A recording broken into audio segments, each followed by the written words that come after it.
Hello everyone, कैसे हो आप सब लोग। आई होप कि आप सभी बहुत अच्छे होंगे।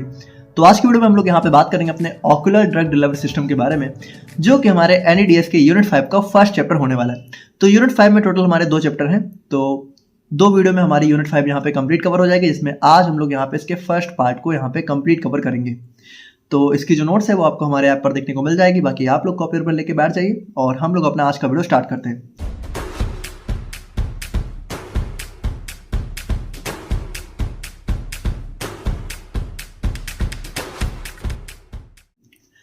तो बात करें हम लोग यहाँ पे ऑक्यूलर ड्रग डिलीवरी सिस्टम के बारे में, तो यहाँ पे बेसिकली हम लोग उन ड्रग्स को देखेंगे जिसका यूज हम लोग यहाँ पे अपनी आईज के अंदर करने वाले हैं, यानी अपनी आंखों के अंदर जिन ड्रग्स का यूज हम लोग करने वाले हैं, अपनी आंखों के अंदर जो भी हमारी डिजीजेज होती हैं, जैसे हमारा ग्लाउकोमा हो गया, कंजक्टिवाइटिस हो गया, ठीक है, ड्राई आईज हो गए, रेटिनल डिसऑर्डर्स हो गए, इनको ट्रीट करने के लिए जो दवाएं हम लोग यहाँ पे यूज करते हैं और जो बेसिकली यहाँ पे एनडीडीएस यानी नोवेल ड्रग डिलीवरी सिस्टम के अप्रोच से काम करती हैं। एनडीडीएस का मतलब क्या हुआ कि जो दवा होगी वो यहाँ पे कंट्रोल्ड एंड सस्टेन्ड वे में अपनी ड्रग को रिलीज करेगी over a prolong period of time. तो ऐसी दवाएं जो कि नोवेल ड्रग डिलीवरी सिस्टम के थ्रू अपनी ड्रग्स को रिलीज करती हैं और जिनका यूज हम लोग यहाँ पे आइज से रिलेटेड डिसऑर्डर्स को ट्रीट करने के लिए यूज करते हैं, तो वो सारी ड्रग्स हमारी आ जाती हैं ऑक्यूलर ड्रग डिलीवरी सिस्टम के अंदर। अब देखो एक चीज आप लोग समझना, जैसे एक आप लोगों ने ऑप्थेल्मिक जो है ऑप्थेल्मिक ड्रग डिलीवरी सिस्टम भी नाम सुना होगा, ठीक है। तो बेसिकली ऑप्थेल्मिक और ऑक्यूलर दोनों सेम ही होता है, दोनों का ही यूज हम लोग यहाँ पे आइज से रिलेटेड डिसऑर्डर्स को ट्रीट करने में ही यूज करते हैं। अब यहाँ पे एनडीडीएस में इसको हम लोग ऑक्यूलर बोल देते हैं, और जो कन्वेंशनल होता है, ठीक है, जहाँ पे हमारी नॉर्मल आई ड्रॉप्स वगैरह आती हैं जो नॉर्मली ही हम लोग यूज करते हैं, वो हमारे ऑप्थेल्मिक हो जाते हैं। बाकी ऐसा कोई मतलब कहीं लिखा नहीं हुआ है कि ऑप्थेल्मिक को हम लोग कन्वेंशनल के यूज करेंगे, ऑक्यूलर को हम लोग एनडीडीएस के लिए यूज करेंगे, बट ऐसा ठीक है, हम लोग यहाँ पे पढ़ लेते हैं कि एनडीडीएस में हम लोग इसको ऑक्यूलर कह देते हैं और नॉर्मल में हम लोग इसको ऑप्थेल्मिक ही बोल देते हैं। बाकी ऐसा कोई खास डिफरेंस नहीं है, ऐसा नहीं है कि ऑक्यूलर कुछ अलग है ऑप्थेल्मिक कुछ अलग है, दोनों ही हमारी आइज से रिलेटेड डिसऑर्डर को ट्रीट करने के लिए हमारी जो दवाएं यूज करी जाती हैं वो दोनों के अंदर आती हैं। तो आप लोग समझ गए होंगे, ऑक्यूलर मतलब आइज से रिलेटेड डिसऑर्डर्स को यूज करने वाली दवाएं। अब अगर हम लोग यहाँ पे देखें तो देखो, जो कन्वेंशनल डोजेज फॉर्म है, कन्वेंशनल मतलब कि जो नॉर्मल डोजेज फॉर्म है, जो हमारा कह सकते हो लॉन्ग टाइम तक ड्रग रिलीज नहीं करती हैं, जैसे हमारा आई ड्रॉप्स हो गया, ऑइंटमेंट्स हो गया, जिसको हम लोग यहाँ पे रेगुलर यूज करते हैं, तो भाई उसके साथ बहुत सारी प्रॉब्लम्स होती हैं। उसके साथ क्या क्या प्रॉब्लम होती हैं? सबसे पहले तो उनके अंदर बहुत ही पुअर बायो अवेलेबिलिटी होती है, मतलब आंखों में हम लोग डालते तो हैं, लेकिन क्या होता है कि आंखों में डालने के बाद बहुत सारी दवा तो आंखों से बाहर ही बह जाती है, ठीक है, या फिर वो आंखों के अंदर तक पहुंच ही नहीं पाती है। तो बायो अवेलेबिलिटी मतलब कि जो दवा है, ठीक है, वो अपनी जहां जहां उसको ट्रीट करना है वहां तक ज्यादा पहुंच ही नहीं पाती है। हाँ ठीक है, मुझे पता है बायोअवेलेबिलिटी का मतलब है portion of drug reaches to systemic circulation, but यहाँ पे बेसिकली आइस में क्या होता है कि हम लोग आइस रिलेटेड बात कर रहे हैं, तो वहाँ पे बायो अवेलेबिलिटी भी कम हो जाती है। तो क्यों कम हो जाती है? क्योंकि जो टीयर ड्रेनेज होता है, मतलब कि जो आंखों का लिक्विड होता है, टीयर मतलब आंसू होता है, आई नो, बट यहाँ पे आंखों के लिए थोड़ी वो आंसू है, आंखों के लिए तो वो एक लिक्विड है। तो आंखों से क्या होता है कि थोड़ा बहुत लिक्विड यहाँ पे ड्रेन हुआ करता है, तो थोड़ी बहुत दवाएं उसमें बह गई। फिर ब्लिंकिंग, जब भी हम लोग यहाँ पे अपनी पलकों को झपकाते हैं तो वहां पे भी हमारी दवा क्या होती है, थोड़ा बहुत लॉस हो जाती है। And limited corneal permeability. अब एक चीज आप लोग समझना कि अभी हम लोग आई का स्ट्रक्चर बहुत डिटेल में देखेंगे, बट आप लोग सिंपली समझो कि जो आंखों के सामने वाला जो सबसे पहला पोर्शन होता है, इसको हम लोग बोलते हैं कॉर्निया। तो भाई किसी भी दवा को अगर यहाँ पे आंखों के अंदर तक पहुंचना है तो उसको इस कॉर्निया को तो क्रॉस करना ही पड़ेगा। तो ज्यादातर दवाएं क्या होता है, कॉर्निया को क्रॉस ही नहीं कर पाती हैं। तो जब कॉर्निया को क्रॉस ही नहीं कर पाएंगे तो वो अंदर तक पहुंचेंगी कैसे? तो यहाँ पे हमारा बहुत सारे प्रॉब्लम्स आ जाते हैं कन्वेंशनल डोजेज फॉर्म में। तो वहीं पे हम लोग एनडीडीएस में क्या होते हैं, इन NDDS advance system are design to enhance drug absorption, prolong drug release and target specific eye tissue. तो एनडीडीएस में हम लोग दवाओं को इस तरीके से डिजाइन करते हैं कि वो हमारे इस बैरियर को क्रॉस कर सकें, ठीक है, काफी लंबे टाइम तक ड्रग को रिलीज कर सकें। और अगर मान लो किसी स्पेसिफिक टिश्यू को ही हमें टारगेट करना है, जैसे मान लो हमें रेटिना में दवा पहुंचानी है, या फिर हमें जो है प्यूपिल को टारगेट करना है, आइरिस को टारगेट करना है, या फिर कहीं भी अगर हमें कोई प्रॉब्लम ऐसे स्पेसिफिक टिश्यू को टारगेट करना है, तो वहां पे भी हम लोग जो है काम कर पाए, ऐसी दवाएं हम लोग यहाँ पे डिजाइन करते हैं। अब इसके अंदर एग्जांपल हम लोग अभी देखेंगे, जैसे हमारा कुछ ऑक्यूलर इंसर्ट्स होते हैं, ठीक है, इंसर्ट्स होते हैं, और उसके बाद हमारे कुछ नैनो पार्टिकल्स होते हैं, लाइपोसोम, नियोसोम्स, ऑक्यूलर इम्प्लांट्स। तो ये सारी चीजें हमें इसके अंदर देखने को मिलती हैं। अब अगर हम लोग यहाँ पे इसके एडवांटेजेस की बात करें कि ऑक्यूलर ड्रग डिलीवरी सिस्टम का क्या एडवांटेज है, एक चीज आप लोग समझ लो, एनडीडीएस में कोई भी दवा अगर हम लोग पढ़ रहे हैं, कोई भी सिस्टम, तो उसका सबसे मेजर रोल होगा लॉन्ग टाइम तक ड्रग को रिलीज करना, ठीक है। ये उसकी सबसे पहली प्रॉपर्टी होगी जो कि होनी ही चाहिए, तभी हम लोग उसको एनडीडीएस में पढ़ेंगे। तो ऑकुलर ड्रग डिलीवरी सिस्टम में भी क्या होता है कि सबसे पहली बात कि यहाँ पे प्रोवाइड लोकलाइज्ड ड्रग एक्शन। अब एक चीज आप लोग समझना कि ऑकुलर यानी कि आंखों से रिलेटेड डिसऑर्डर्स को ट्रीट करने के लिए हम लोग जो दवाएं यूज करने वाले हैं, तो यहाँ पे हम लोग क्या कोशिश करेंगे कि जो दवा है, ठीक है, वो आंखों में ही अपना इस्तेमाल हो, ठीक है, वो ब्लड में ना एब्जॉर्ब हो। जैसे जो हमारा कह सकते हो जो हमारा कोराइड होता है, ठीक है, तो कोराइड में हमारी ब्लड सप्लाई हमें देखने को मिलती है, तो हम ये कोशिश करते हैं कि जो दवा है, ठीक है, वो ब्लड वेसल सिस्टमिक सर्कुलेशन में ना अब्जॉर्ब हो, वो हमारी आइज में लोकली ही अपना एक्शन शो करे। क्योंकि अगर वो सिस्टमिक सर्कुलेशन में अब्जॉर्ब हो गई तो फिर तो वो पूरी बॉडी में पहुंच जाएगी, और पूरी बॉडी में हमें थोड़ी काम है, हमें तो आंख को ट्रीट करना है। तो जब आंखों के लिए जो भी दवाएं हम लोग यूज करते हैं, तो हमारा मेजर टारगेट यही रहता है कि वो लोकलाइज्ड एक्शन शो करे, ठीक है। तो सबसे इंपॉर्टेंट चीज यही है कि जो एनडीडीएस के अंदर जो भी डिलीवरी सिस्टम हम लोग यूज करते हैं वो लोकलाइज्ड एक्शन शो करते हैं। सिस्टमिक साइड इफेक्ट यहाँ पे रिड्यूस होता है। अब हम लोग दवा को इस तरीके से डिजाइन करते हैं कि वो यहाँ पे इसमें कम से कम एब्जॉर्ब हो ब्लड सर्कुलेशन में, तो जितना कम एब्जॉर्ब होगा तो साइड इफेक्ट भी कम होगा, क्योंकि फिर वो आंखों में ही अपना एक्शन शो करेगा। उसके बाद बायो अवेलेबिलिटी भी हमारी ज्यादा देखने को मिलती है, क्योंकि यहाँ पे हम लोग सिस्टम को इस तरीके से डिजाइन करते हैं कि वो पहली बात तो बहुत अच्छे से अपना एक्शन शो करे, ठीक है, और काफी लंबे टाइम तक शो करे, आंखों से अच्छे से चिपका रहे, ठीक है। और इन सारी चीज़ों की वजह से बायोअवेलेबिलिटी हमारी काफ़ी इंप्रूव हो जाती है। उसके बाद सिंपल सी बात है, एनडीडीएस है तो सस्टेन और कंट्रोल ड्रग रिलीज तो होगा ही। उसके बाद बेटर पेशेंट कंप्लायंस, तो एक बार दवा लेने के बाद बार बार उनको यूज नहीं करना होता है, तो वो भी हो जाता है। उसके बाद can be used for posterior segment targeting. अब अभी हम लोग यहाँ पे आई एनाटॉमी को बहुत अच्छे से देखेंगे, बाकी आप लोग इतना समझो कि ये जो इतना पार्ट होता है, ठीक है, इस लाइन के आगे वाला पार्ट एंटीरियर हो गया, इस लाइन के पीछे वाला पार्ट पोस्टीरियर हो गया। तो पोस्टीरियर मतलब कि रेटिना वगैरह में भी कोई प्रॉब्लम होती है, तो वहां पे भी हम लोग इस ड्रग का यूज कर सकते हैं। अब अगर हम लोग यहाँ पे कुछ डिसएडवांटेजेस की बात करें, तो limited drug permeability through ocular barrier. अब एक चीज क्या होता है ना कि ऑकुलर बैरियर्स क्या होते हैं, बैरियर मतलब कि कुछ रोकने वाला। अब जैसे मैंने पहले ही बताया कि कॉर्निया सबसे पहला ही बैरियर हो जाता है, तो भाई कोई भी दवा है तो उसको यहाँ पे कॉर्निया को क्रॉस करना पड़ेगा। और इसी तरीके से ना अभी हम लोग ऑकुलर बैरियर्स को बहुत डिटेल में देखेंगे। हमारे बहुत सारे बैरियर्स होते हैं, जब इन बैरियर्स को हमारी दवा क्रॉस करती है तब जाके वो यहाँ पे अपना आंख में एक्शन शो कर पाती है। तो बहुत सारे ऑकुलर बैरियर्स हैं, उनको यहाँ पे क्रॉस करना बहुत जरूरी है, ठीक है। तो अगर दवा के अंदर लिमिटेड परमेबिलिटी होगी तो वो अच्छे से अपना एक्शन शो ही नहीं कर पाएगी। भाई जहां पे उस दवा को पहुंचना है, अगर वो पहुंच ही ना पाए तो अपना एक्शन कैसे शो करेगी। तो पहुंचना भी तो जरूरी है, पहुंचने के लिए जो भी बैरियर्स हैं, जो भी रुकावटें हैं, उनको क्रॉस करना पड़ेगा, और उसके लिए दवा के अंदर परमेबिलिटी होनी चाहिए, ठीक है। तो जिनके अंदर होती है वो अच्छी है, कुछ के अंदर नहीं भी होती हैं, ठीक है, तो वो भी एक डिसएडवांटेज हो जाता है। उसके बाद सॉल्ट रेसिडेंस टाइम, तो यहाँ पे क्या होता है कि जैसे टॉपिकल फॉर्मुलेशन, जैसे हमने कुछ भी मान लो दवा पे, जैसे एनडीडीएस में भी हम लोग जो भी दवाएं यूज करते हैं, तो एनडीडीएस में भी हम लोग मतलब ऐसा थोड़ी कि कुछ जादू सा यूज कर लेंगे, या तो हम लोग यही करते हैं ना कि कुछ हम लोग थोड़ा विस्कस प्रिपरेशन यूज कर लेते हैं, तो कभी कभी उसमें भी थोड़ी बहुत प्रॉब्लम आ जाती है कि थोड़ा बहुत वो भी जो है कह सकते हो रेसिडेंस टाइम उनका भी कम हो जाता है। अगर जैसे दवा अगर मान लो कि रेसिडेंस टाइम मतलब क्या है, रेसिडेंस मतलब कि चिपके रहना, ठीक है, रुके रहना। अब दवा रुकी है तब तक तो अपना एक्शन शो करेगी। अब दवा अगर मतलब पता चले आंखों में जो टीयर्स आ रहे हैं, हम लोग पलके झपका रहे हैं, ब्लिंकिंग कर रहे हैं, उसकी वजह से अगर दवा फेल ऑफ हो गई, ठीक है, तो फिर अपना एक्शन कैसे शो करेगी, तो वो भी हमारा एक डिसएडवांटेज हो सकता है। उसके बाद इन्वेजिव मेथड्स, तो एनडीडीएस में हम लोग यहाँ पे कुछ इंट्राऑकुलर इंजेक्शंस वगैरह का भी यूज करते हैं, तो वो भी थोड़ा सा डिस्कम्फर्ट कॉज कर सकता है। भाई इंजेक्शन आंखों में लगाना, तो लोग तो हाथों में नहीं लगवा पाते हैं, तो आंखों में कैसे ही लगवाएंगे, ठीक है, तो उनके लिए थोड़ा डिस्कम्फर्ट हो जाता है जो भी इंजेक्शन से डरते हैं।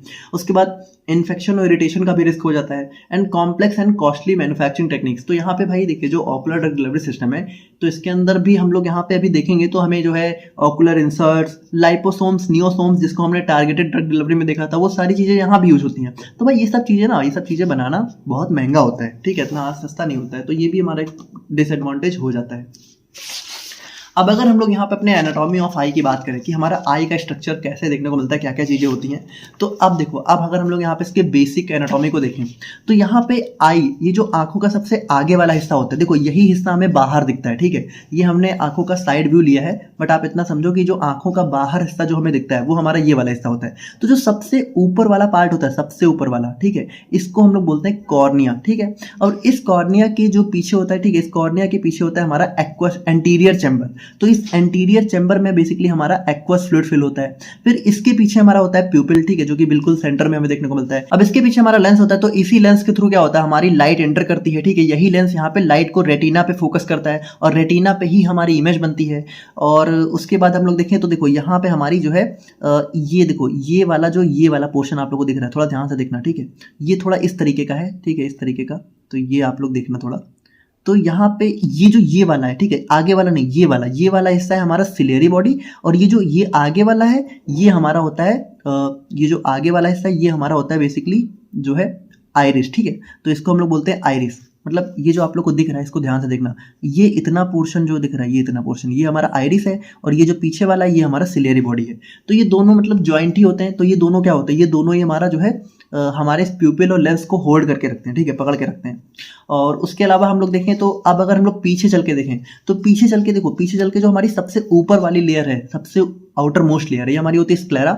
इसके बीच में जो लेयर होती है इसको हम लोग बोलते हैं कोरॉइड, और जो सबसे अंदर वाली लेयर होती है इनर मोस्ट, इसको हम लोग बोलते हैं रेटिना। और उसके बाद हमारी कुछ ऑप्टिक नर्व्स भी होती हैं, तो इन्हीं नर्व्स के थ्रू हमारा इमेज फॉर्मेशन होता है, ठीक है, अगर आप लोग को पता हो। और देखो यहाँ से ठीक है, इस लेंस से लेके और इस रेटिना के अंदर का जितना पोर्शन होता है इसको हम लोग बोलते हैं विट्रस बॉडी, जिसके अंदर हमारा विट्रस ह्यूमर मतलब एक फ्लूइड फिल होता है। तो ये सारा स्ट्रक्चर हमें आई में देखने को मिलता है, समझ गए ना। सबसे बाहर क्या है, कॉर्निया। कॉर्निया के अंदर क्या है, हमारा एंटीरियर चैम्बर। एंटीरियर चैम्बर के अंदर क्या है, हमारा एक्वस ह्यूमर फील्ड है, मतलब एक लिक्विड फील्ड है, ठीक है, जो कि थोड़ा पानी एक्वस, उसके अंदर एक्वस नेचर है। उसके पीछे हमारा प्यूपिल है, प्यूपिल के पीछे हमारा लेंस है, लेंस और प्यूपिल को हमारा आइरिस और हमारी सिलेरी बॉडी ने पकड़ के रखा हुआ है, ठीक है। और उसके बाद पीछे हमारा यहाँ पे विट्रस चैम्बर हो गया, फिर हमारा इनरमोस्ट पार्ट रेटिना, बीच वाला कोरॉइड, सबसे पीछे वाला स्क्लेरा, और फिर हमारी कुछ ऑप्टिक नर्व्स। तो ये हमारा आई का एक बेसिक स्ट्रक्चर होता है।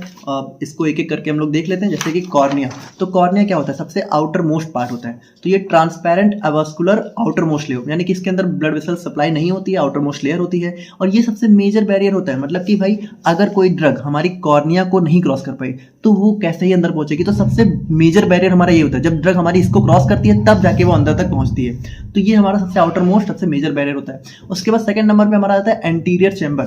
तो ये क्या होता है, space between cornea and iris filled with aqueous humour. तो यहाँ पे क्या होता है, एंटीरियर चैम्बर, यानी कि देखो ये वाला, ठीक है, तो ये जो कॉर्निया के जस्ट पीछे वाला पार्ट होता है, तो ये हमारा कॉर्निया और आइरिस, तो ये देखो ये आइरिस, ये कॉर्निया, इन दोनों के बीच का स्पेस होता है, और ये हमारा एक्वस ह्यूमर से फिल होता है। Act as a medium for drug diffusion to internal tissues. अब अगर कोई ड्रग है, ठीक है, जब उसने कॉर्निया को क्रॉस कर लिया तो वो कहाँ पहुंचेगी, एक्वस चैम्बर में। अब इस एक्वस चैम्बर के थ्रू होते हुए तो वो यहाँ पे इंटरनल टिश्यूज के पास पहुंचेगी, यानी कि आइरिस वगैरह के पास। अब आइरिस की बात करें तो ये क्या करता है, आइरिस हमारा control size of pupil hence amount of light entering. तो ये देखो ये जो आइरिस आप लोग को दिख रही है, ये वाला पार्ट, ठीक है, तो ये क्या करता है, प्यूपिल के साइज को कंट्रोल करता है। तो जब लाइट एंटर होती है तो सबसे पहले वो प्यूपिल से टकराती है। तो अगर मान लो बहुत ज़्यादा लाइट एंटर कर रही है तो प्यूपिल क्या होता है, थोड़ा सा छोटा हो जाता है ताकि आंखों को डैमेज ना हो। और जब बहुत कम लाइट होती है तो प्यूपिल थोड़ा सा डायलेट हो जाता है ताकि वो अच्छे से लाइट को मैनेज कर सके। तो ये हमारा थोड़ा सा साइज को एडजस्ट करने में और इस प्यूपिल के साइज को एडजस्ट कौन करता है, हमारा ये आइरिस करता है। उसके बाद हमारा प्यूपिल आ जाता है। तो प्यूपिल क्या होता है, सेंट्रल ओपनिंग इन आइरिस, तो इस आइरिस के बीच वाला पोर्शन होता है pupil. Pathway for drug movement to posterior part. अब यहाँ पे देखो हम लोग इन सारे स्ट्रक्चर को अपने ऑकुलर ड्रग डिलीवरी सिस्टम के पर्सपेक्टिव से देख रहे हैं। तो ये जो आइरिस होता है ना, तो ये भी हमारा एक मेजर पाथवे होता है, इसी के थ्रू हमारी ड्रग यहाँ पे एंटर करती है अंदर की तरफ, ठीक है। मतलब कि जब भी ड्रग को पोस्टीरियर पार्ट पे जाना होता है, जैसे रेटिना वगैरह पे एक्ट करना है, तो इसी प्यूपिल के थ्रू हमारी दवा जो है जाती है। उसके बाद हमारा लेंस आ जाता है। तो लेंस क्या होता है, एक ट्रांसपेरेंट स्ट्रक्चर होता है जो कि लाइट को फोकस करता है। तो ये पूरा हमारा लेंस हो गया जो कि लाइट को फोकस करेगा। उसके बाद ये हमारा act as a barrier for drug diffusion from aqueous to vitreous chamber.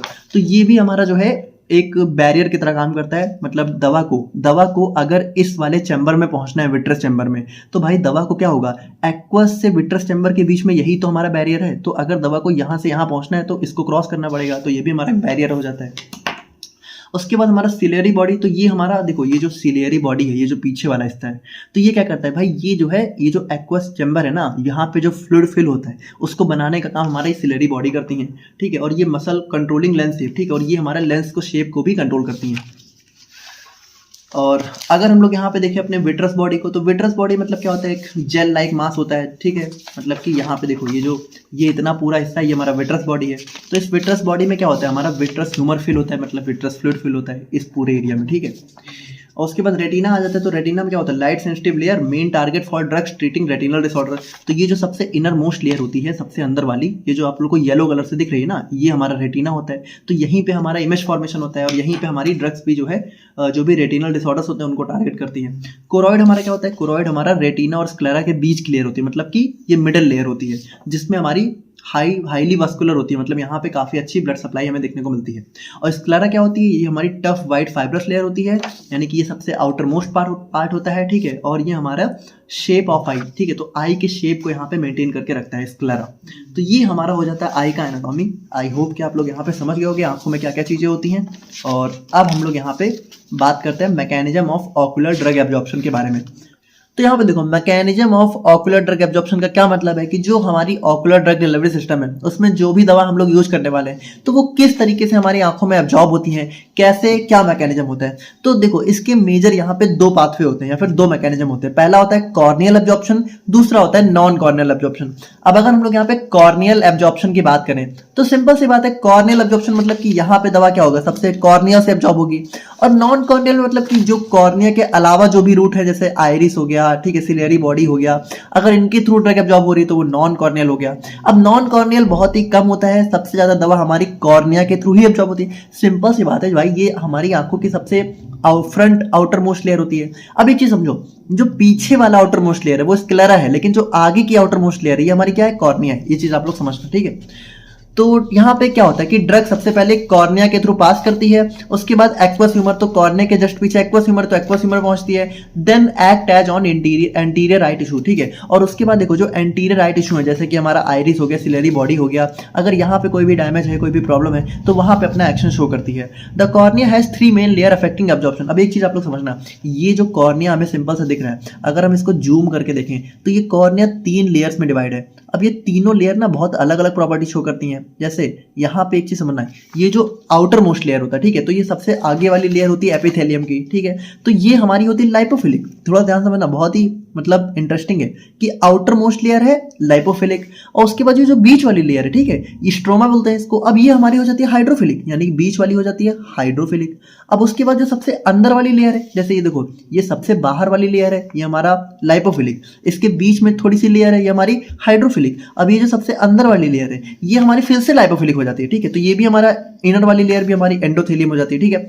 तो अब यहाँ पे क्या होता है कि जैसे जो अंदर वाली लेयर है और जो बाहर वाली लेयर है ये तो हमारी लाइपोफिलिक है, लेकिन अब बीच में हमारी हाइड्रोफिलिक आ गई, तो यहाँ पे जो ड्रग्स है, ठीक है, तो अब एक चीज समझना कि जो लाइपोफिलिक लेयर है, ठीक है, तो इसको तो मान लो कोई दवा है, ठीक है, अब उसको सबसे पहले वाली लेयर को क्रॉस करना है, तो ये हमारी दवा क्या होनी चाहिए, लाइपोफिलिक नेचर की। लेकिन जैसे ही दवा बीच में पहुंचेगी भाई, तो अब यहाँ पे दवा का क्या होना है, अब यहाँ पे दवा हमारी हाइड्रोफिलिक होनी चाहिए, और फिर जब यहाँ से क्रॉस करके तो दवा फिर से लाइपोफिलिक होनी चाहिए। यानी बेसिकली हम लोग कह सकते हैं कि एक दवा जिसके अंदर बोथ हाइड्रोफिलिक और लाइपोफिलिक प्रॉपर्टी होगी, तभी वो यहाँ पे अच्छे से आंख को क्रॉस कर पाएगी, तभी वो अच्छे से कॉर्निया को क्रॉस कर पाएगी, ठीक है।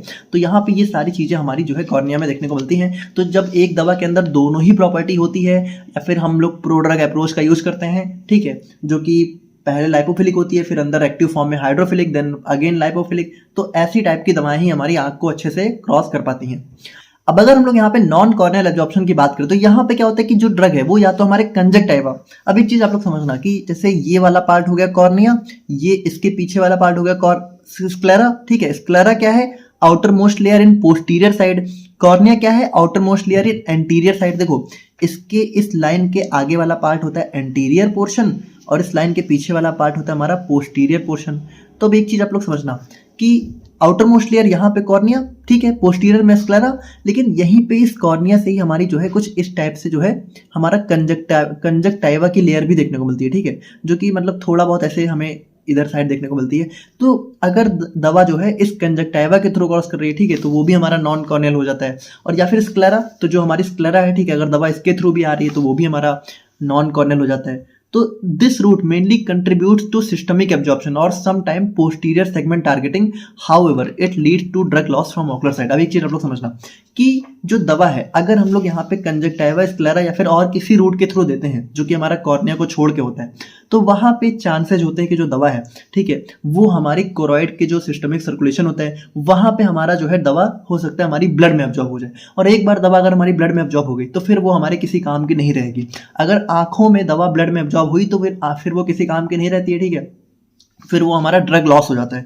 तो मतलब वही चीज़ है कि नॉन कॉर्नियल एब्जॉर्प्शन में क्या होता है कि हमारा ड्रग लॉस के चांसेस बढ़ जाते हैं, इसीलिए हम लोग यहाँ पे कॉर्नियल एब्जॉर्प्शन रूट को ही ज़्यादा प्रेफर करते हैं, ठीक है। तो सबसे मोस्ट प्रेफरेबल रूट यही होता है, बाकी कभी कभी इस रूट को भी यूज कर लेते हैं, स्पेशली कब यूज करते हैं कि जब हमें यहाँ पे पोस्टीरियर सेगमेंट, मतलब कि यहाँ पे मतलब या तो हमें रेटिना, कोरोइड, स्क्लेरा, ठीक है, यहाँ पे टारगेट करना होता है, तब हम लोग थोड़ा बहुत इस रूट का यूज कर लेते हैं। तो ये हो जाता है mechanism of ocular drug absorption. और अब हम लोग यहाँ पे फाइनली बात करते हैं अपने कुछ इंट्रा ऑकुलर बैरियर्स के बारे में। तो भाई देखो, इसका नाम क्या है, इंट्रा ऑकुलर बैरियर्स, मतलब कि आंखों के अंदर कौन कौन से बैरियर्स होते हैं जो कि हमारे ड्रग एब्जॉर्प्शन को रोकते हैं। अब एक चीज आप लोग समझो कि भाई ये बैरियर्स बहुत हेल्पफुल होते हैं हमारे लिए, क्योंकि ये आंखों में अननेसेसरी किसी चीज को नहीं आने देते हैं, वरना हमारी आंखों को इतना डैमेज हो सकता है। लेकिन जहां ये हमारे लिए हेल्पफुल होते हैं, वही हमारे ड्रग के लिए जो है कह सकते हो एक बैरियर की तरह काम करने लगते हैं, जो कि ड्रग एब्जॉर्प्शन में एक इनहिबिशन कॉज करता है। तो अगर हम लोग देखें तो I has several protective barriers that limit the entry of drugs into intraocular tissue. तो आंखों में बहुत सारे बैरियर्स होते हैं, हम लोग एक एक करके देखेंगे जो कि हमारा ड्रग की एंट्री को इनहिबिट करते हैं। बाकी ये बैरियर्स आई की होम्योस्टेसिस को तो मेंटेन करते हैं, लेकिन ड्रग एब्जॉर्प्शन को यहाँ पे रोक देते हैं, ठीक है। तो अब अगर हम लोग यहाँ पे देखें तो इसमें कुछ हमारे प्री कॉर्नियल बैरियर्स, फिर कॉर्नियल, ब्लड एक्वस, देखो इसके अलावा भी बहुत सारे बैरियर हो सकते हैं, लेकिन ये हमारे कुछ मोस्ट कॉमन बैरियर्स हैं, तो इनको देखते हैं। तो सबसे पहला हमारा आता है प्री कॉर्नियल बैरियर। तो देखो यहाँ पे क्या होता है, these barriers act before the drug reaches the cornea. अब एक चीज आप लोग समझना, प्री कॉर्नियल मतलब कि कॉर्निया के भी पहले, यानी आंखों में हमने दवा लगाई भी नहीं और उससे पहले ही अगर हमारी दवा जो है लॉस हो जा रही है, फिर कोई बैरियर ऐसा आ जा रहा है जो कि हमारी दवा को आंखों तक पहुंचने ही नहीं दे रहा है, तो वो सारे बैरियर्स हमारे प्री कॉर्नियल बैरियर आ जाते हैं। अब इसमें क्या क्या हो सकता है, तो भाई इसमें सबसे पहला आता है टीयर फिल्म। तो भाई देखो हमारी आंखों में क्या होता है, आंखों में हमारी थोड़ा सा आँख क्या होता है, आँख थोड़ा सा मतलब हमें हमेशा आंखों में नमी देखने को मिलती है ना, आँख कहीं भी बहुत ड्राई थोड़ी होती है। तो वो जो थोड़ा बहुत जो लिक्विड हमें आंखों में देखने को मिलता है, वो लिक्विड ऐसा नहीं है कि हम लोग मतलब जो है बहुत ही आंखों में जैसे बहुत ज़्यादा लिक्विड हो गया तो वो तो लगता है कि हाँ इंसान रो रहा है, लेकिन फिर भी आंखों में थोड़ा बहुत लिक्विड हमेशा मेंटेन होता है। तो उसको हम बोलते हैं टीयर फिल्म, मतलब कि टीयर हमारा क्या होता है, टीयर हमारा आई का लिक्विड होता है जिसको हम लोग आंसू बोल देते हैं, ठीक है, हिंदी में। बट आप लोग ये समझो कि इसकी एक फिल्म हमारी आंखों के ऊपर होती है जो कि आंख को प्रोटेक्ट करके रखती है। तो सबसे पहले दवा क्या होता है, सबसे पहले दवा हमारी इसी फिल्म के ऊपर ही अप्लाई की जाती है ज़्यादातर। तो अगर ये जो फिल्म है अगर ये डाइल्यूट हो गई, ठीक है, और ड्रेन हो गई, गिर गई, तो फिर क्या होगा, तुरंत ही दवा को भी यहाँ पे कह सकते हो डिग्रेड कर देगी। बाकी इस फिल्म के अंदर हमारे कुछ एंजाइम्स भी होते हैं जो कि हमारे दवा को डिग्रेड कर सकते हैं, ठीक है। तो ये सबसे पहला बैरियर यही हो गया। उसके बाद ब्लिंकिंग एंड टीयर टर्नओवर। अब ब्लिंकिंग मतलब जब भी हम लोग आंखों को झपकाते हैं, पलकों को झपकाते हैं, तो वहाँ पे क्या होता है, वहाँ पे भी हमारा जो ड्रग सोल्यूशन है वो यहाँ पे फिजिकली रिमूव हो सकता है। या फिर टीयर टर्नओवर, अब होता क्या है, जो टीयर फिल्म होती है, जो आंखों के ऊपर लिक्विड की एक फिल्म होती है, ये मतलब चेंज होती रहती है ना, मतलब हर थोड़ी थोड़ी देर पे यहाँ पे ये जो फिल्म है, ठीक है, ये थोड़ी देर पे चेंज होती रहती है, इसका टर्नओवर होता रहता है। तो अगर यहाँ पे चेंज हुई तो जो भी ड्रग इसके ऊपर अप्लाई हुई वो भी तो यहाँ पे रिमूव हो जाएगी, तो ये भी हमारा एक बैरियर हो जाता है। उसके बाद नेजो लैक्रिमल ड्रेनेज। अब यहाँ पे क्या होता है कि कभी कभी जो दवा है, ठीक है, लैक्रिमल ग्लैंड हमारी वही ग्लैंड होती है जो कि टीयर को प्रोड्यूस करती है। तो यहाँ पे आंखों में नीचे हमारी लैक्रिमल ग्लैंड होती है, ठीक है। तो कभी कभी क्या होता है कि दवा हमारी इस लैक्रिमल ग्लैंड के थ्रू हमारी नेजल कैविटी में पहुंच जाती है, ठीक है। तो अगर नेजल कैविटी में पहुंच गई तो फिर नोज में हमारी सिस्टमिक सर्कुलेशन होता है, तो फिर वहाँ एब्जॉर्ब हो जाएगी और वहाँ से भी हमारा ड्रग लॉस हो जाएगा। तो ये सारे प्रॉब्लम्स हमें जो है प्री कॉर्नियल बैरियर में देखने को मिलते हैं, ठीक है। अब अगर हम लोग यहाँ पे कॉर्नियल बैरियर की बात करें तो भाई देखो कॉर्नियल बैरियर मतलब कि कॉर्निया, ठीक है। तो भाई कॉर्निया ही तो हमारा सबसे मेजर बैरियर होता है। तो कॉर्निया क्या होता है, cornea is the main route for drug absorption. अब यहाँ पे कॉर्निया क्या होता है, भाई हमने देखा कि कॉर्निया ही सबसे मेजर ड्रग एब्जॉर्प्शन का रूट भी है और यही हमारा सबसे इंपॉर्टेंट बैरियर भी है। तो दवा को क्रॉस भी इसको करना है और यही सबसे बड़ा बैरियर भी है, तो ये चीज़ हमारा हो जाता है। But also a major barrier for due to its multi layer structure. तो हमने देखा कि जो कॉर्निया इसके अंदर 3 लेयर होती हैं, सबसे outer most layer lipid soluble, बीच वाली हाइड्रोफिलिक और अंदर वाली फिर से लिपिड सॉल्युबल। तो वही चीज़ है कि सबसे आउटर मोस्ट क्या होती है, एपिथेलियम ब्लॉक्स हाइड्रोफिलिक ड्रग। तो जो अगर मान लो यहाँ पे कोई हाइड्रोफिलिक ड्रग है तो वो क्या होगा, वो तो अंदर एंट्री नहीं कर पाएगा, ठीक है, क्योंकि भाई सबसे आउटर मोस्ट लेयर हमारी लाइपोफिलिक है, फिर बीच वाली हमारी हाइड्रोफिलिक है। तो अब अगर कोई दवा ज़्यादा ही लाइपोफिलिक है तो वो भले बाहर वाली लेयर को क्रॉस कर जाए पर बीच में फंस जाएगी, और अगर फिर से यहाँ पे एंडोथेलियम है तो ये हमारा माइनर रोल प्ले करता है। बट हाँ, यहाँ पे ये भी हमारा लाइपोफिलिक ड्रग्स के लिए सुटेबल होता है। तो बेसिकली हम लोग कह सकते हैं कि जो ड्रग यहाँ पे both lipid and water soluble होती हैं वही हमारी आँख को अच्छे से क्रॉस कर पाएंगी। अब तीसरा हमारा आता है ब्लड एक्वस बैरियर। अब ब्लड एक्वस बैरियर क्या होता है? Located between blood circulation and aqueous humour. तो यहाँ पे देखो क्या होता है कि जो सिलेरी बॉडी होती है, ठीक है, और ये जो हमारा आइरिस होता है, ठीक है, तो यहाँ पे हमें ब्लड सप्लाई देखने को मिलती है। तो ये जो एक्वस चैम्बर आप लोगों को दिख रहा है और ये जो हमारी सिलियरी बॉडी और हमारा ये जो आइरिस दिख रहा है, इनके बीच में जो बैरियर होता है, ठीक है, इसको हम लोग बोलते हैं ब्लड एक्वस बैरियर। तो एक चीज आप लोग समझना कि जैसे ब्लड एक्वस बैरियर क्या करता है, form by tight junction of ciliary body epithelium and iris blood vessels, ठीक है। तो ये जो आइरिस है, ठीक है, और ये जो सिलियरी बॉडी है, तो यहीं पे हमें जो है ब्लड वेसल्स देखने को मिलती हैं और हमारा सिलियरी बॉडी के अंदर हमें कुछ एपिथेलियल टिश्यू भी देखने को मिलते हैं। तो उनके थ्रू हमारा यहाँ पे मतलब इनके अंदर जो टाइट जंक्शन होते हैं, टाइट जंक्शन क्या होता है? हमारा सेल जंक्शन का एक टाइप होता है, ठीक है। तो इसी के थ्रू हमारा ये बैरियर फॉर्म होता है। अब ये बैरियर क्या करता है? Restrict entry of systematically administered drugs into aqueous humour. एक चीज आप लोग समझना, मान लो हम लोगों ने कोई दवा खाई, ठीक है, अपने मुंह से खाई, ओरल रूट से। अब वो दवा क्या होता है? वो दवा ब्लड में पहुंच गई। अब ब्लड से वो दवा पूरी बॉडी में पहुंचेगी। अब जैसे ब्लड वेसल्स की सप्लाई तो यहाँ पे भी है। देखो यहाँ पे अभी भूल जाओ, हम लोग ऑक्यूलर ड्रग डिलीवरी सिस्टम की बात ही नहीं कर रहे हैं। हम कह रहे हैं मैंने कोई भी दवा खाई, हम लोगों ने कोई भी दवा खाई नॉर्मली, अब वो हमारे ब्लड से जब पूरे ब्लड में पहुंचेगी तो वो यहाँ पे भी पहुंचेगी। तो भाई अगर नॉर्मली हमने कोई भी दवा खाई है और अगर यहाँ पे कोई बैरियर नहीं होगा और अगर हर दवा यहाँ से ब्लड से हमारा यहाँ पे पहुंच गया एक्वस चैम्बर में, तो वो हमारी आंखों को नुकसान भी तो कर सकती है ना। तो जो दवा हमारी आंखों के काम की नहीं है उसको रोकने के लिए हमारा यहाँ पे क्या होता है? हमारा एक जो है ब्लड एक्वस बैरियर होता है, जो कि हमारा कह सकते हो ब्लड वेसल्स में जो भी दवा होती है, ठीक है, सिस्टमिक सर्कुलेशन में जो भी दवा होती है, अगर वो आंख के लिए नुकसानदायक है तो फिर उसको यहाँ पे आंखों में पहुंचने से बचाती है।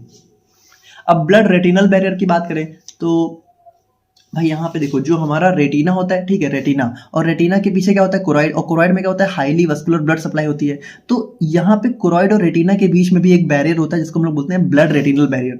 तो ये भी हमारा जो है एक फिजियोलॉजिकल बैरियर होता है जो कि कंट्रोल करता है मूवमेंट ऑफ सब्सटेंस को। It protect retina from harmful substance. अब यहाँ पे भी वही चीज आ जाती है कि भाई जैसे ये कोरॉइड है, कोरॉइड में क्या है? ब्लड सप्लाई है, बहुत ही हाईली वस्कुलर लेयर होती है। तो यहाँ पे जो भी ब्लड है, अगर मान लो इसमें कोई हार्मफुल सब्सटेंस है या फिर कोई हार्मफुल ड्रग है, तो वो अगर रेटिना में पहुंच गया तो हो सकता है रेटिना को डैमेज कर दे, तो रेटिना तक वो दवा ना पहुंचे या फिर कोई भी हार्मफुल सब्सटेंस ना पहुंचे। इसीलिए यहाँ पे भी एक बैरियर होता है जो कि रेटिना को बचा के रखता है।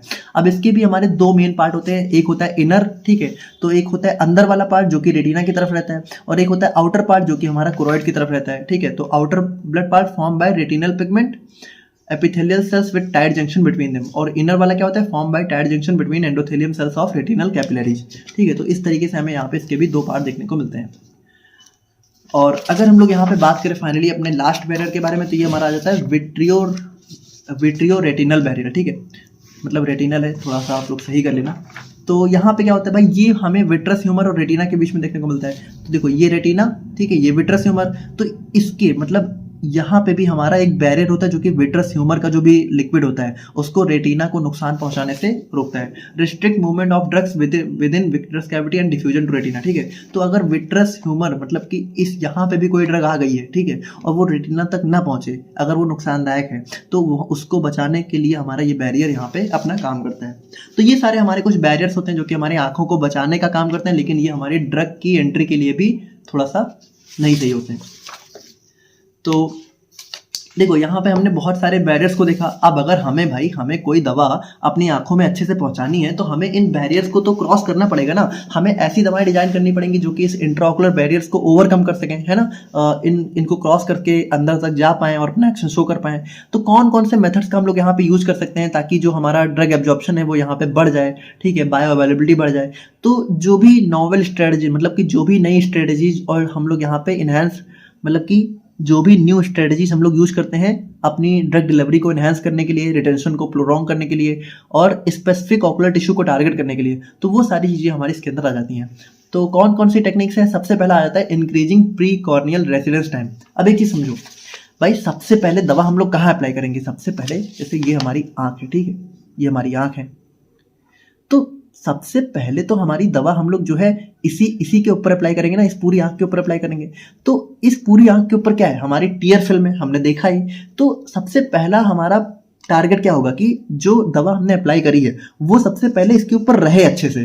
तो रहने के लिए क्या होगा, सबसे पहले तो हमने क्या देखा कि जो टीयर टर्नओवर होता रहता है, तो अगर कोई बहुत ही पतली सी दवा होगी, कोई लिक्विड फिल्म होगा, मान लो कोई आई ड्रॉप है, तो वो तो तुरंत ही बह जाएगा। तो हम लोग क्या करेंगे, सबसे पहली बात तो हम लोग यहाँ पे दवा को अपना विस्कस बनाएंगे, मतलब कि दवा हमारी थोड़ी सी थिक हो, गाढ़ी हो, ठीक है, ताकि जो दवा है वो अच्छे से यहाँ पे रह सके आंखों में। तो इसके लिए हम लोग कुछ पोलाइमर्स का यूज कर सकते हैं, जैसे HPMC, CMC, ठीक है, और कार्बापॉल वगैरह, ताकि विस्कोसिटी यहाँ पे बढ़ जाए। अब उसके बाद हम लोग यहाँ पे इन सितु जेलिंग सिस्टम, तो ये क्या होता है, ये हमारी ऐसी लिक्विड फॉर्मुलेशन होती है जिसको जैसे हम लोग लगाएंगे, मतलब पहले तो ये लिक्विड रहेंगी, लेकिन जैसे ही आंख में डालेंगे तो ये जेल में कन्वर्ट हो जाएगा। अब जेल क्या होता है, जेल थोड़ा सा विस्कस होता है, तो उसका हमारा कॉन्टैक्ट टाइम बढ़ जाएगा। और इसके अलावा हमारे कुछ ऑकुलर इंसर्ट्स आते हैं, ठीक है, यहाँ पे भी हमारा इंसर्ट होगा। तो ये ऑकुलर इंसर्ट्स क्या करते हैं, ऑकुलर इंसर्ट्स मतलब ऐसे समझो, आपने लेंस देखा है, लेंस भाई, लेंस आजकल क्या होता है, लेंस आजकल लोग पहन लेते हैं, ठीक है, और आंखों कलर वगैरह चेंज हो जाता है, या फिर चश्मे का भी जो नंबर होता है वो भी आप आजकल लेंस में आने लगे हैं। तो लेंस क्या होता है, लेंस बिल्कुल आंखों के ऊपर ऐसे फिट हो जाता है। तो इसी लेंस की तरह हमारे कुछ ऑकुलर इंसर्ट्स होते हैं, ठीक है। तो इन ऑकुलर इंसर्ट्स में क्या होता है कि ये बिल्कुल आंखों की शेप के होते हैं, या फिर आंखों में बिल्कुल फिट हो जाते हैं। और जब आंखों में बिल्कुल फिट हो जाते हैं तो क्या होता है, जब फिट हो गए तब तो निकलेंगे नहीं, और धीरे धीरे ड्रग को रिलीज करते रहते हैं, ठीक है। तो कुछ ऑकुलर इंसर्ट्स का भी हम लोग यहाँ पे यूज कर सकते हैं। अब ऑकुलर इंसर्ट्स को हमें यहाँ पे बहुत डिटेल में भी पढ़ना है, अभी हम लोग देखेंगे, बट अभी आप लोग यहाँ पे सिंपली समझो। उसके बाद हमारा सेकंड आ जाता है इनहेंस्ड कॉर्नियल परमिएशन। तो अब कॉर्नियल परमिएशन भाई, अगर हम लोग यहाँ पे जो कॉर्निया है, ठीक है, जो सबसे आउटर मोस्ट लेयर है, अगर हम लोग कुछ ऐसे एजेंट्स का यूज करें जो कि इसको इजिली क्रॉस कर पाए, तो हमारा बेटर हो जाएगा भाई। मेन बैरियर तो ये कॉर्निया ही ना, अगर ये कॉर्निया को ड्रग क्रॉस कर गई तब तो अंदर पहुंच ही जाएगी।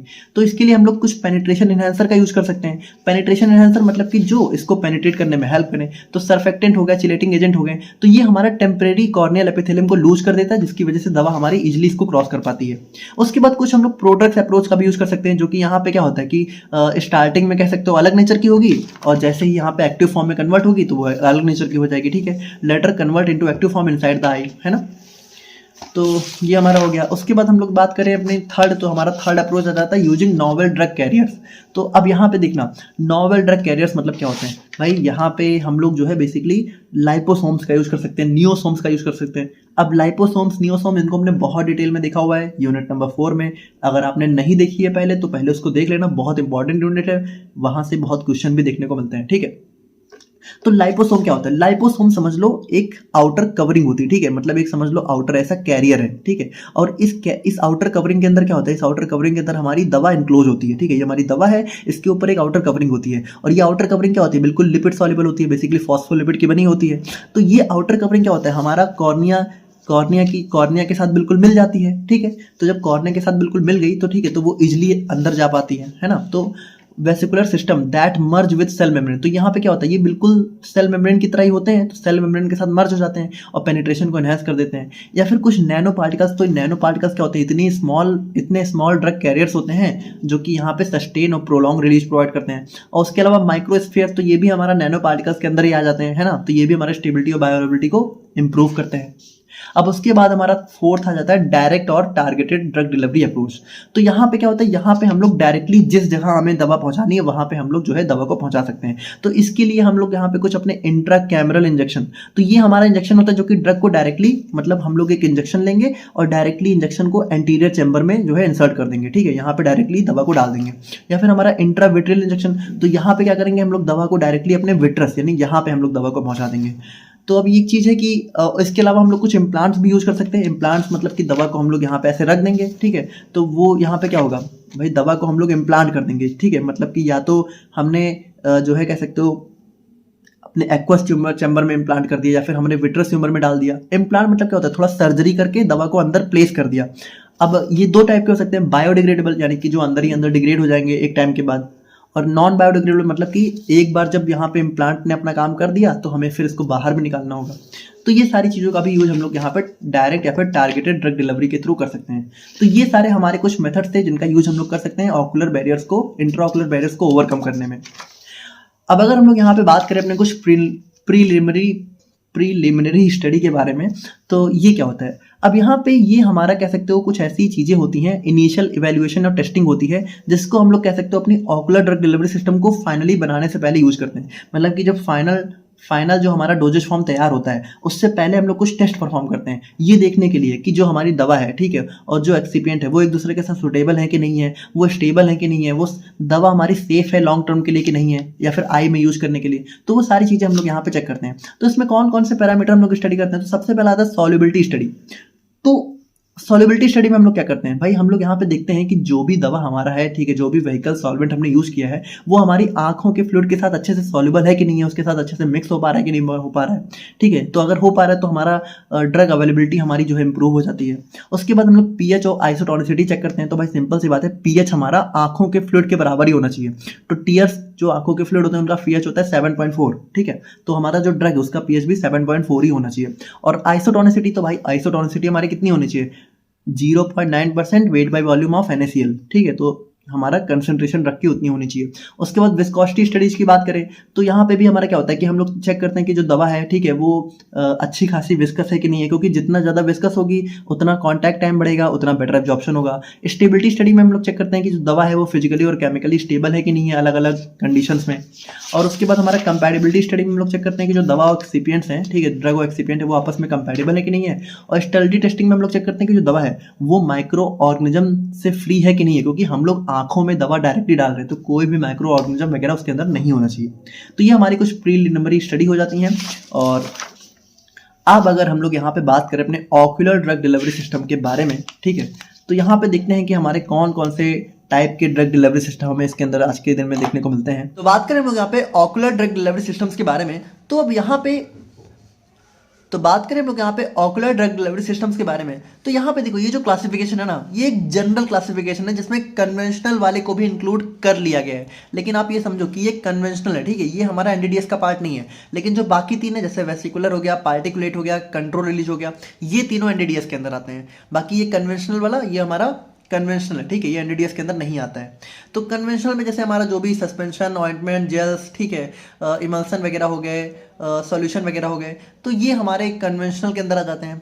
उसके बाद वेसिकुलर के अंदर हमारे लाइपोसोम्स हो गए, नियोसोम्स हो गए, पार्टिकुलेट के अंदर हमारे माइक्रो पार्टिकल्स, नैनो पार्टिकल्स हो गए, और कंट्रोल रिलीज के अंदर हमारे कुछ इम्प्लांट्स हो गए, micro emulsion, nano suspension, micro needle, muco adhesive polymers. तो ये सारे हमारे कंट्रोल रिलीज के अंदर आ जाते हैं। अब एक चीज आप लोग समझो कि इनको हम यहाँ पे एक एक को डिटेल में नहीं देखेंगे कि हम लोग लाइपोसोम को भी देख रहे हैं, नियोसोम को भी देख रहे हैं। लाइपोसोम, नियोसोम हमने 4th यूनिट में बहुत डिटेल में ऑलरेडी कवर कर लिया है। माइक्रो पार्टिकल्स वगैरह को भी हमने यूनिट 4 में देख लिया था। बाकी कंट्रोल रिलीज के अंदर जैसे कुछ इम्प्लांट वगैरह है, तो इम्प्लांट में भी हम लोग इम्प्लांटेबल ड्रग डिलीवरी सिस्टम हमने देखा ही है, तो वहाँ पे भी जो चीज़ें हैं वो आप लोग इसमें थोड़ा बहुत लिख सकते हो। Muco adhesive drug delivery system भी हमने देखा हुआ है, तो वो भी आप लिख सकते हो, ठीक है। बाकी माइक्रो इमल्सन, नैनो सस्पेंशन, इसमें आप अपने हिसाब से थोड़ा लिख सकते हो कि हमारे बहुत ही माइक्रो ड्रॉपलेट्स देखने को मिलते हैं इमल्सन वगैरह के, ठीक है। तो ये सब आप अपने हिसाब से बना के लिख देना। बाकी एक जनरल ओवरव्यू हम लोग ले रहे हैं, ठीक है, कि कन्वेंशनल में क्या होता है, कंट्रोल रिलीज में क्या होता है, एक जनरल ओवरव्यू हम लोग यहाँ पे देख लेते हैं। तो बात करें हम लोग यहाँ पे कन्वेंशनल सिस्टम के बारे में, तो इसके अंदर हमारी कुछ ट्रेडिशनल डोजेज फॉर्म आ जाती हैं, ठीक है, जिसको हम लोग यहाँ पे आई सरफेस पे अप्लाइड करते हैं। मतलब ये हमारी रोजमर्रा में यूज होने वाली जो भी जेल्स वगैरह होते हैं, सस्पेंशन, ऑइंटमेंट्स, ये सारी चीजें हमारी आ जाती हैं। Give quick action but have short residence time due to TL drainage, ठीक है। तो भाई देखिए यहाँ पे इनका एक्शन तो बहुत ही फास्ट होता है, लेकिन इनका रेसिडेंस टाइम बहुत ही कम होता है, मतलब बहुत कम देर तक ये आंखों में टिक के रह पाती हैं, क्योंकि टीएल ड्रेनेज की वजह से ये भी हमारा जो है ड्रेन हो जाती हैं। वेसिकुलर सिस्टम में क्या होता है कि हमारे कुछ स्फेरिकल वेसिकल्स होते हैं, जैसे कि हमारा लाइपोसोम, नियोसोम। अगर आपने यूनिट 4 नहीं देखी है तो आप लोगों को कुछ नहीं समझ में आएगा, ठीक है। देखिए तो समझ ही रहे हो कि हमारे क्या होते हैं, वेसिकल्स होते हैं। इन वेसिकल्स के अंदर हमारी ड्रग इनक्लोज होती है, ये हमारा कंट्रोल्ड रिलीज प्रोवाइड करती है, ड्रग लॉस को प्रिवेंट करती है। उसके बाद हमारा पार्टिकुलेट सिस्टम में हमारे क्या होते हैं, कुछ स्मॉल कैरियर्स होते हैं। तो यहाँ पे भी हमारे कुछ कैरियर्स होते हैं जो कि कह सकते हो रिटेंशन को प्रोलॉन्ग करते हैं, मतलब काफ़ी लंबे टाइम तक ड्रग इनकी वजह से हमारा रह पाती है आंखों में, और एक टारगेटेड डिलीवरी भी यहाँ पे प्रोवाइड करते हैं, ठीक है। और यहाँ पे ड्रग स्टेबिलिटी और बायोअवेलेबिलिटी भी हमारी थोड़ी सी इंप्रूव देखने को मिलती है, जैसे कि माइक्रो पार्टिकल, नैनो पार्टिकल। और कंट्रोल रिलीज में क्या होता है कि हमारा वही चीज़ है कि कंट्रोल ड्रग को स्लोली रिलीज करने के लिए डिजाइन करे जाते हैं स्पेसिफिकली, और डोजिंग फ्रिक्वेंसी कम होती है, कॉन्स्टेंट ड्रग लेवल मेंटेन रहते हैं। अब इसके एग्जाम्पल की बात करें तो हमारा इम्प्लांट्स हो गए, माइक्रो इमल्सन, नैनो सस्पेंशन, तो ये सारी चीज़ें हमारी आ जाती हैं। तो ये हो जाते हैं हमारे कुछ एक basic overview ocular drug delivery system का। बाकी अब हम लोग यहाँ पे फाइनली बात करते हैं अपने last and the most important topic के बारे में, जो कि हमारा हो जाता है ऑक्यूसर्ट्स। अब एक चीज़ आप लोग समझो, ऑक्यूसर्ट्स मतलब होता है बेसिकली ऑक्यूलर इंसर्ट्स, ठीक है, इसका फुल फॉर्म हो गया। ऑक्यूलर मतलब कि आँखों, और इंसर्ट मतलब कि कुछ इंसर्ट करना है ना, कुछ डालना, कुछ रखना। तो ऑक्यूलर इंसर्ट में क्या होता है कि हमारी कुछ डोजेज फॉर्म होती है जिसको आँखों के अंदर हम लोग यहाँ पे इंसर्ट करते हैं, मतलब आँखों के अंदर रख देते हैं, ऐसे ऐसे छू बहुत ही स्मॉल स्मॉल या फिर बहुत ही थिन लेयर की हमारी फिल्म्स होती हैं, या फिर बहुत ही स्मॉल जैसे इस तरह का कुछ पार्टिकल्स होते हैं जिनको हम लोग आंखों के अंदर प्लेस कर देते हैं, ठीक है। और ये आंखों में बिल्कुल टिके रहते हैं और ड्रग को स्लोली स्लोली रिलीज किया करते हैं। तो ocuserts are thin flexible sterile drug impregnated films, ठीक है। तो ये एक फिल्म्स होती है जिसके अंदर ड्रग यहाँ पे कह सकते हो फिल होती है, और इसको हम लोग यहाँ पे कंजक्टिवाइटल सैक ऑफ द आई, तो जो हमारा आई, देखो आई का जो कंजक्टिवाइटल मतलब कि जो साइड वाला पार्ट होता है, ठीक है, तो यहाँ पे हम लोग जो है इसको प्लेस करते हैं। They are design to release the drug in a control and continuous manner over an extended period. तो यहाँ पे इसको इस तरीके से डिजाइन किया जाता है कि ड्रग हमारी काफी लंबे टाइम तक रिलीज होती रहे। It is a novel drug delivery system to overcome limitation of conventional eye drops like rapid drainage and poor bioavailability, ठीक है। तो ये जो कन्वेंशनल सिस्टम में क्या होता है कि भाई हमारा बहुत ही तेज हमारी दवा ड्रेन हो जाती है, बायोअवेलेबिलिटी बहुत कम होती है, तो उन सभी को इंप्रूव करने के लिए इस दवा को डिजाइन किया गया है। अब अगर हम लोग यहाँ पे इसकी कुछ प्रॉपर्टीज की बात करें तो ये बहुत ही स्मॉल फ्लेक्सिबल डिवाइस होता है जिसको हम लोग यहाँ पे आंखों में रखते हैं। उसके बाद यहाँ पे ड्रग को यहाँ पे कांस्टेंट रेट से काफी लंबे टाइम तक रिलीज किया करता है बाईपास। तो यहाँ पे क्या होता है कि ये इस तरीके से आंखों में फिट हो जाता है कि फिर ये चाहे टीएल डायल्यूशन हो, चाहे जो भी चीज हो, उससे यहाँ पे बाहर नहीं निकलता है। इसकी वजह से कॉन्टैक्ट टाइम बढ़ जाता है। उसके बाद सस्टेन थेरापेटिक इफेक्ट हमें काफी लंबे टाइम तक प्रोवाइड करता है।